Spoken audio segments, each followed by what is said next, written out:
হালিমকে নিয়ে কালীঘাটের পাড়াতে প্রচার করতে গেছিলাম। পুলিশের কি তৎপরতা, আর সিসি ক্যামেরা মনে হচ্ছে টুনি বাল, গোটা পাড়া লাগানো আছে, কিন্তু আরজি করে সিসি ক্যামেরা গুলো খারাপ হয়ে গেছে।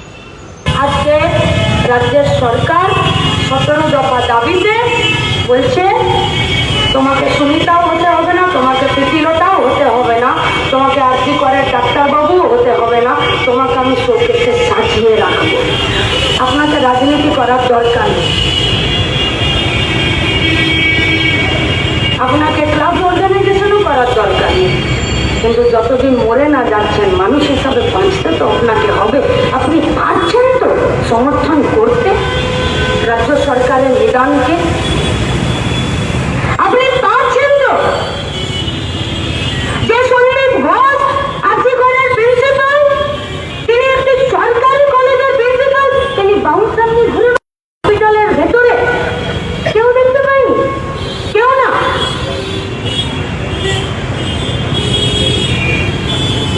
অনুষ্কা গান গাইছিল যে আমার শুধু মোমবাতি হাতে মিছিলে থাকার দায় না, আমাদের দায় শুধু তাই নয়, আমাদের দায় প্রতিনিয়ত প্রতি মুহূর্তে এই অপশাসনের বিরুদ্ধে, এই অপসংস্কৃতির বিরুদ্ধে মাথা তুলে দাঁড়িয়ে প্রশ্ন করা। আমাদের প্রশ্ন করার দায় নেই যে কেন হসপিটালে প্রয়োজন মাফিক বেড নেই, আমাদের প্রশ্ন করার দায় নেই যে কেন হসপিটালে নার্সিং স্টাফ থেকে শুরু করে মেডিকেল স্টাফ নেই, আমাদের দায় নেই যে হসপিটালে এমআরআই থেকে শুরু করে পেট সিটি স্ক্যান করা, ডিজিটালি এক্সরে করা, ইউএসজি করা, কেন সরকারি দেখরেখে সরকারি ভাবে ব্যবস্থা নেই, কেন আজকে আউটসোর্সিং করে সেখানে মেশিন বসিয়ে আর 12 ঘন্টার খাটানো প্যারামেডিক্যাল স্টাফদেরকে বসিয়ে রেখে তাদের শোষণ করছে। আমাদের দায় নেই হসপিটালের ভেতরে সুইপার থেকে শুরু করে যেখানে লাইনগুলো, কারেন্টের তারগুলো খারাপ হয়ে যাবে, সেখানে কোন সরকারি সংগঠিত ক্ষেত্রে কেউ এসে সেই কাজ করবে না, সেগুলো আউটসোর্সিং হবে, আর তাদের উপরে 12 ঘন্টার ডিউটি, হায়ার অ্যান্ড ফায়ার নীতি, এজেন্সির মাধ্যমে রিক্রুটমেন্ট, 1 বছরে যদি তাদেরকে আবার ফিরে কাজকে, যদি তাদেরকে আবার ফিরে তাদের সঙ্গে যদি চুক্তি করতে হয়, সেইটা যে তাকে নিয়োগ করবে তার মনোমতির উপর নির্ভর করবে। আমাদের দায় নেই যখন অপুষ্টির এত সমস্যা, যখন স্বাস্থ্যের এত বড় সমস্যা, তখন কেন বাজেটে স্বাস্থ্যের টাকা বরাদ্দ হবে না? সায়রা শাহ হালিমকে নিয়ে কালীঘাটের পাড়াতে প্রচার করতে গেছিলাম। পুলিশের কি তৎপরতা, আর সিসি ক্যামেরা মনে হচ্ছে টুনি বাল, গোটা পাড়া লাগানো আছে, কিন্তু আরজি করে সিসি ক্যামেরা গুলো খারাপ হয়ে গেছে। করবেন না প্রশ্ন নিজেকে, কার সেফটি দরকার, কার? আমি 2 টাকার টিকিট কেটে পিজিতে দেখাতে গেলে বাইরে তুলে যে মেডিকেলের স্টাফ বসে থাকে, সে বলে লাইনে দাঁড়াও, কে ঢুকতে বলেছে, ডাক্তারবাবু ডাকলে আসবে, 3 মাস পরে ডেট দিয়েছে, 3 মাস পরে এসো। আমি বলছি ডাক্তারবাবু আমি ওষুধ বুঝতে পারিনি, বলছে তোমার সময় হয়ে গেছে, তুমি চলে যাও, এবার 3 মাস পর আসবে। আর সঞ্জয়ের আরজি কর হসপিটালটা ছিল বাবার জমিদারি, রাত 3টেতেও রেস্ট্রিক্টেড এরিয়াতে ইনফেকশাস ডিপার্টমেন্ট, করোনার পরে চেস্ট ডিপার্টমেন্টে, সেখানে মদ্যপ অবস্থায় কানে হেডফোন লাগিয়ে গান শুনতে শুনতে আরজি করে চেস্ট ডিপার্টমেন্টে ঘোরার জন্য বাবার জমিদারি হিসাবে কে তাকে সিগনেচার করে দিয়েছিল আর অথরিটি দিয়েছিল? করবেন না প্রশ্ন? সঞ্জয় একা দালাল নাকি? হসপিটালগুলোতে দালাল নেই? ব্লাডে সিজিপিওর নাম শুনেছেন? সিজিপিও শোনেননি? গ্রামে সিজিপিও থাকে, যার কাছে অঙ্গনবাড়ি, 2টো বুথ কিছু, একটা উপস্বাস্থ্য কেন্দ্র, একটা স্বাস্থ্য কেন্দ্র, একটা রুরাল হেলথ সেন্টার, এই সব কিছু নিয়ে সিজিপিও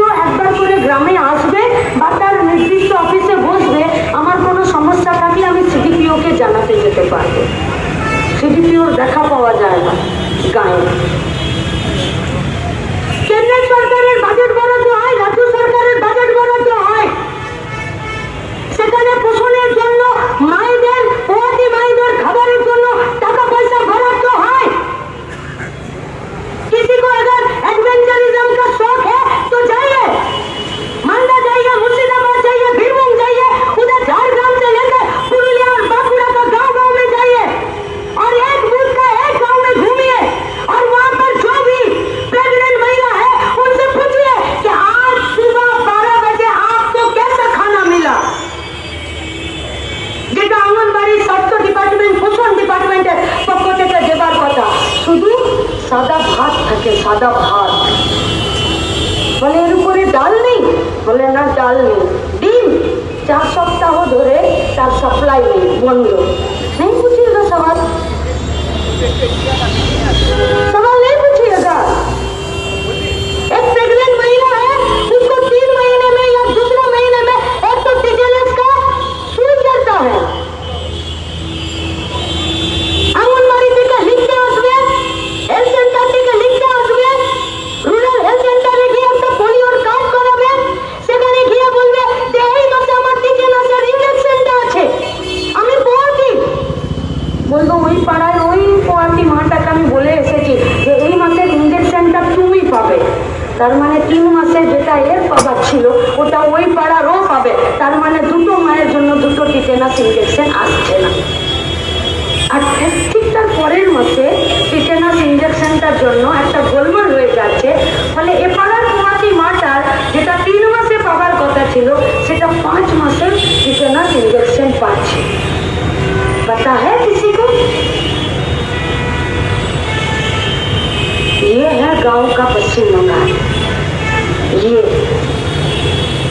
बस्ती में जाइए, 2 से 2,500 रुपए खर्च कीजिए।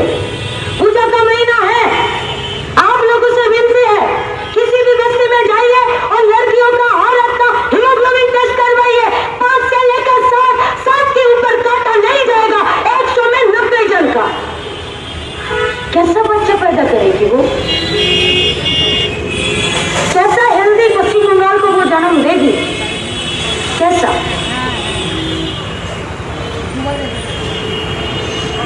আপনি বলতেই পারেন যে মীনাক্ষী মুখার্জি আপনি তো শুধু একদম গোটা পলিটিক্সে ঢুকে গেলেন। আপনি কি করে জানেন যে 8 তারিখ রাতে আরজি করে নির্যাতিতা হয়ে মরে যাওয়া ডাক্তারবাবু মেয়েটি এসবের প্রতিবাদ করেনি? আপনি কি করে কনফিডেন্ট হয়ে যাচ্ছেন যে আরজি করে দুর্নীতির বিরুদ্ধে সে মাথা উঁচু করে দাঁড়াতে চায়নি? আপনি কি করে কনফিডেন্ট হচ্ছেন যে আরজি করে দুর্নীতির বিরুদ্ধে সেখানকার জুনিয়র ডাক্তার থেকে শুরু করে প্যারামেডিক্যাল স্টাফ পর্যন্ত আর সেখানকার জনগণ না একত্রিত হচ্ছিল না? ছিল তো আরজি করে প্রিন্সিপালের বিরুদ্ধে হাজার পাতা দুর্নীতির অভিযোগ, যা আজও ভিজিলেন্সের কোনো টেবিলে বসে আছে আর ধুলোতে ভূত হচ্ছে আর ঢাকা পড়ে যাচ্ছে। কই ভিজিলেন্সের রিপোর্ট? সিজিওতে সিবিআই বসে আছে। রবি ঠাকুরের নোবেল চুরি, রেজাল্ট সিট 0, গরু 0, কয়লা কাণ্ড 0, তপন কান্দু 0, शारदाते 0, नारदाते 0। अरे कभी तो अपना जमीर को झकझोरिए और अपना गिरेबान पर एक नजर डालिए और फिर से पश्चिम बंगाल ने इस सीबीआई को और एक बार खुद का तजुर्बा, নিজেদের যোগ্যতা, নিজেদের দক্ষতা প্রমাণ করার জন্য আবার সুযোগ দিয়েছে। সিবিআই কে দ্রুততার সাথে দোষীদেরকে শাস্তি দিতে হবে। একা বললে হবে না, বলির পাঠা সিবিকটাকে ফাঁসি দিয়ে দাও। তুমি একজনকে ফাঁসি দিয়ে বাকিদেরকে বাঁচিয়ে পাশে চেয়ারে বসাতে পারবে না। এ লড়াই চলবে, এ লড়াই চলবে। তাই আপনাদের কাছে আমাদের আবেদন, বাজার গরম করার লড়াই নয়, রাস্তার ভেতরে যে দুর্নীতির বীজ এবং অপসংস্কৃতির বীজ প্রতিদিন এ রাজ্যের প্রশাসন এবং কোথাও না কোথাও আমাকে বা আপনাকেও ওদেরই অভ্যাসের দাস করে দিচ্ছে। এখান থেকে বেরোনোর লড়াই, সেই লড়াইয়ে চলুন। আপনি আমি প্রত্যেকে জিতে যাই, আরো বড়